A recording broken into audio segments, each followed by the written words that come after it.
Hey, what's going on, everyone? So I had a pretty big deadlift session this week on Wednesday, and ended up hitting a new PR. I wasn't anticipating that actually happening, but it was going to be a heavy week. So about 3 weeks ago, I think it was, I finally lifted over my body weight, which was a 275 pull for one. And then the next week, I was able to do 275 for three, and I did that twice. And then I lowered it a little bit and did a couple more reps. And then took a light week where I only went up to 235, not 225, but 235, and did a few reps of that. I don't remember how many, it was a bunch. So then fast forward to yesterday, Wednesday, started out with deadlifts again, and really ended up pushing it hard.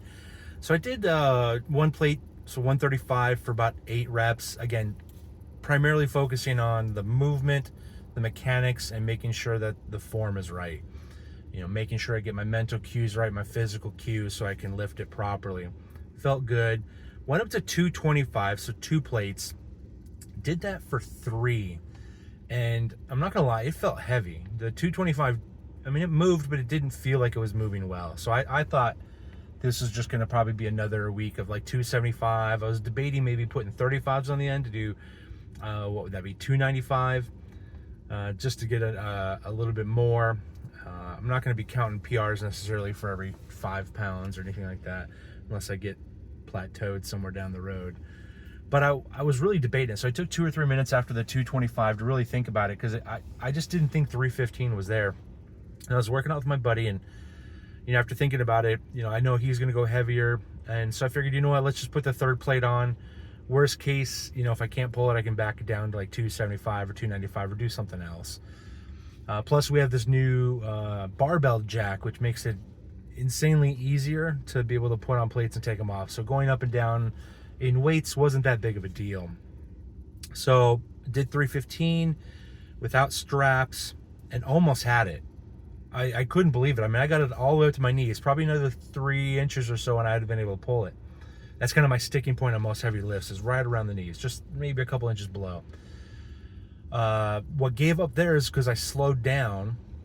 It was my grip. So I'm immediately thinking to myself, wow, this could actually happen. In the span of about 3 seconds, when I failed it, I'm thinking this could really happen. That's weird. I didn't think it was going to. Man, I might have had this if I had straps on. I'm going to put straps on next. I should be able to pull that. And that was like a conversation with myself internally in like all of 3 seconds. And then my buddy's like, put straps on. I'm like, yep, that's what we're going to do. Gave it like I don't know, about a minute or two, because, you know, it was a little exhausting trying to pull that. I don't remember how long I waited. But then I put the straps on, and man, it moved. I was really surprised that I was able to do that, honestly. It just didn't feel like that earlier. I'm glad I went for it because I got it.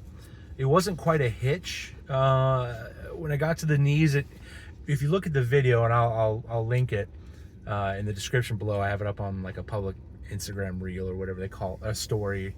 Yeah, story, I think it was. It looks like a pause deadlift because it stops right at the knees, and then I'm able to finish it.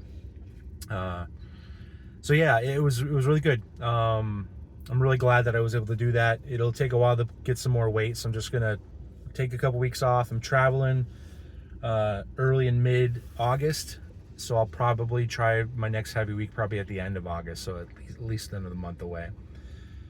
And then we'll start seeing maybe how many times I can try 315 for.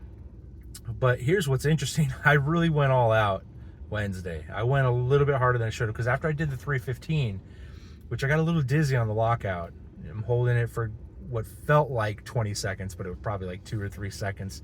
And I drop it, and I felt like I was going to springboard up into the ceiling. And I, you know, started getting, you know, a little bit, my senses a little bit. I wasn't at risk of like passing out or falling over. It was just, it took a lot of energy out of me. And then a couple minutes later, I decided to just bump it down 1 plate and did 225 for 3. Or sorry. I was going to try for 3, but I went for 5. On the 3rd one, it was pretty rough. And then the 4th one felt impossible. And I'm like, I'm already here. I can't stop at 4. And I got the 5th rep. And so I'm overexerting myself a little bit. But wait, there's more. I did it for 5 again. So I thought, you know what? Okay, let's do one more. Let's do one more for 3. Let's get some fatigue lift in, so where I'm exhausted and tired, so I can make sure I'm still hitting my cues and the form is still good. And I got 3, went right down, did 4, and ended up hitting 5 again. So I did 2 sets of 225 for 5, and that was pushing it. And then for some reason I felt like doing more, and so at 225 I did 3 singles. But the way I did the singles is I was trying to approach it where I thought through the whole motion right up front, and then I wanted to just walk up, get down, and pull it. And so I tried that 3 times. That was excruciating. It was very difficult. Got all 3 pulled. I was able to do that, no straps. Still trying to work my grip, so I'm trying to use no straps as long as I can. And so I was just, in a word, exhausted. That could have been the entire workout for the day. I had expended that much energy to the point where I was already getting to the point where I didn't want to stand. I wanted to sit and take a break. And I've noticed this on the last couple leg days, because I'm doing a lot more on Wednesdays.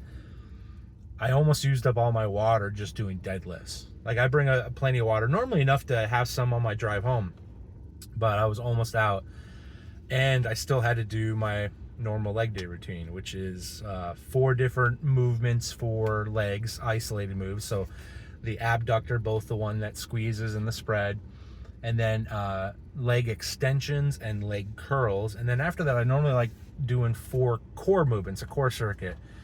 I've been going heavy on a couple of those, like with the hip thrust. I'm going almost to the max of what the allowed weight is on that. And then back extensions, which I can do the whole stack on that. And then I tried to do some, I gotta figure out what the name of that thing is, but it's kind of like another back extension where you're leaning against a pad where your hips are here and your feet are kind of locked into position, and you bend down and you just lift yourself up. You can also hold weights, which I haven't gotten to yet. I'm just doing body weight movements, trying to explode up and then slowly go down and explode up. And then I end it with these ab crunches where you kind of hold yourself suspended in the air against like half a blue medicine ball, just for stability on the back. That just zaps whatever energy I have left in the day. But I only got 2 core movements done before I just had to give up. I just did not have the energy to be able to do anything else. In fact, it took so much out of me that when I got home, I had to lay down. And I took like a 2-hour nap. I literally woke up, got ready to go out and get some dinner so I can get some protein and kind of rehydrate. And I come home, text a friend a little bit, and just all I could think about is falling back to sleep, and I did. It was brutal. I did not hurt myself, I did not injure myself, but I felt, in a word, broken. I'd only felt like that once before, actually, that I can recall, where I didn't like physically hurt myself, and that's when I did the El Tour de Tucson one year. I did the whole thing is 110 miles. I did the 42-mile loop part, which is a smaller version of it, on a mountain bike. And I remember, like, everything was cramping by the end. My arms were cramping, my legs were cramping, my calves were cramping, everything was cramping.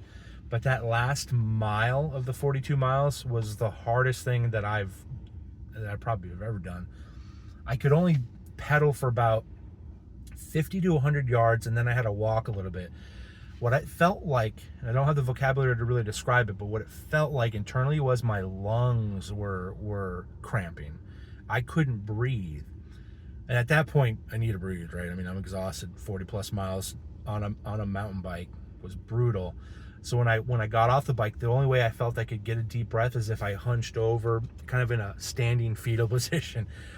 Take a couple of deep breaths, walk a little bit, do that again, take a couple of deep breaths, and then try to get back on the bike to pedal another 50 to 100 yards. And I did that for almost the last mile. It was very hard, but that was similar, except then the next day when I woke up after that, I had knots all in my legs, and I had a scheduled massage, which nearly killed me, but it worked a lot of that stuff out. But that's back when I was, oh man, I must have been, was it my 30s yet? No, it was in my 20s. I think I might have been like No. Yeah. I was 32. It was 32. It was 2012, if I remember right. So today, so this is the day after when I wake up, I felt the same way. I mean, I just literally felt broken.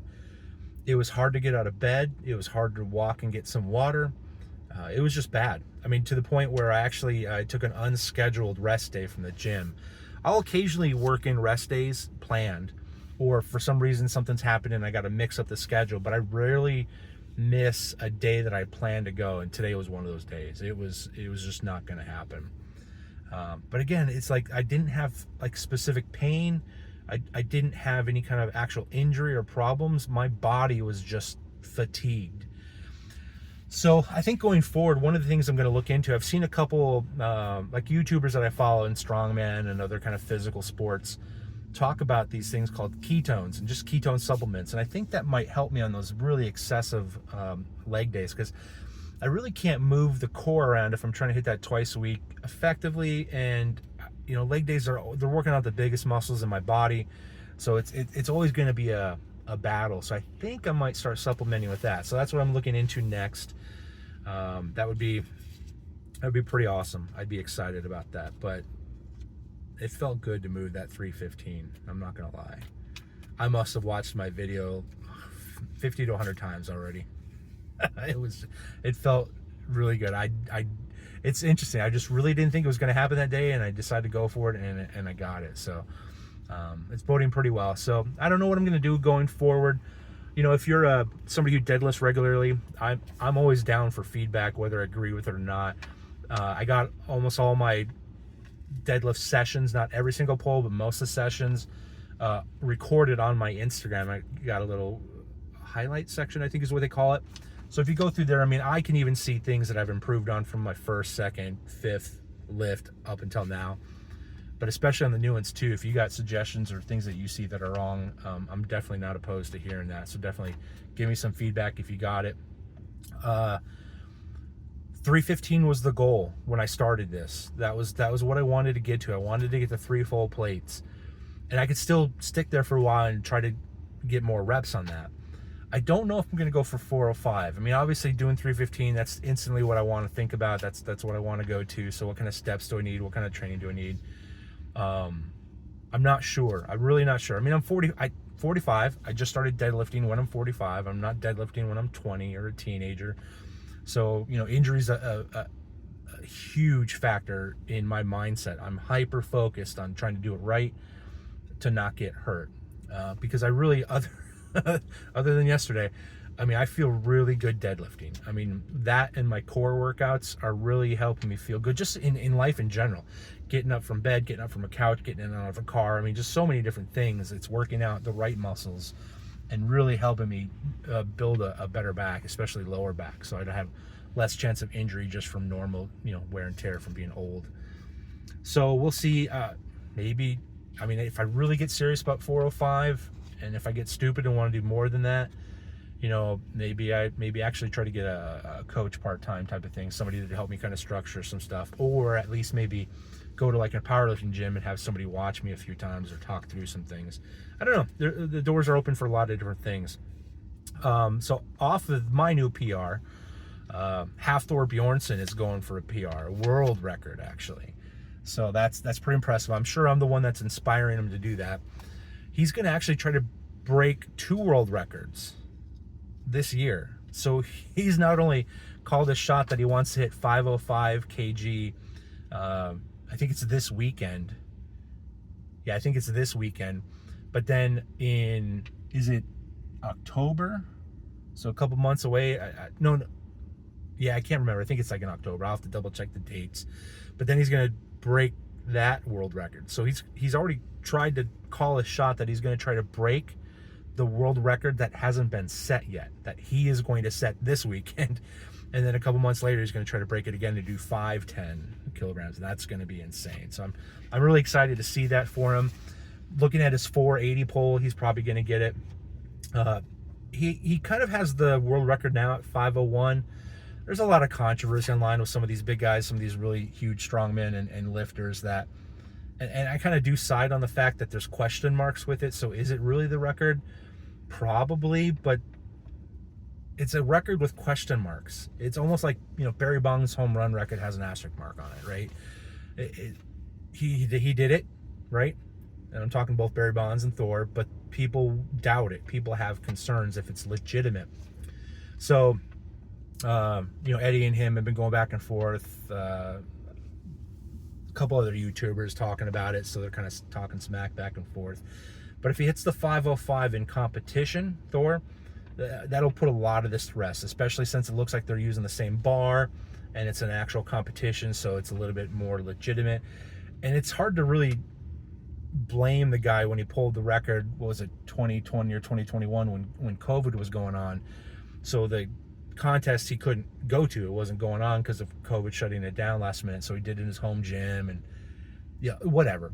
When he hits 505 in competition, that'll finally settle it, and that'll be cool. But he's gonna go for the deadlift record after that too, and try to do like 510. That'll be really, really impressive. Well, I'm trying not to make this too long. I prefer to keep these kind of shorter, 6-7 minutes or so I won't talk too much about the markets. Everything's just ranging, right? I mean, if you're a day trader, these swings up and down from day to day or week to week are probably stressing you out. Some day traders love it. Volatility is a good thing, but everything is still up. If you take a zoomed out approach and look at it, Bitcoin's doing exactly what you want it to right now, and the money supply is going up. So with global M2 rising, just everything's getting ready to cook Bitcoin to do what we all want it to do. So I'm really excited about that. And then the last thing, man, it's really sad to see. Like it was a big part of my life growing up, but like the individual isn't really that big of a deal in my life personally. But like Hulk Hogan passed away today, and that sucked. There's just no other way to say that. You got him, Randy Savage, and Miss Elizabeth, who when I was like 12 and 13 years old, that was like the top tier entertainment in my life. Like I looked forward to WrestleManias, Royal Rumbles, SummerSlams, all the different things they had going on back then for WWF, and then WCW just coming later, and then, you know, everything that's going on. But that was when I got into wrestling, and all three of them are passed away now that Hulk Hogan died of a heart attack. So could not mention that, but that's pretty sad. But anyway, it's been a really good week. Things are going really good in the gym. Things are going really good on investments. Things are going good in personal life. Just everything's going good right now. So I definitely feel grateful for that, and I want to take advantage of that and not overlook that and take it for granted. All right, guys. See you in the next update. If you're still sticking around this late, hey, shoot me a comment. Tell me what you think about the deadlift. Is it weak? I'm sure a lot of people that are watching this can deadlift more than that, but that's fine. Let me know what you think. All right, see you guys.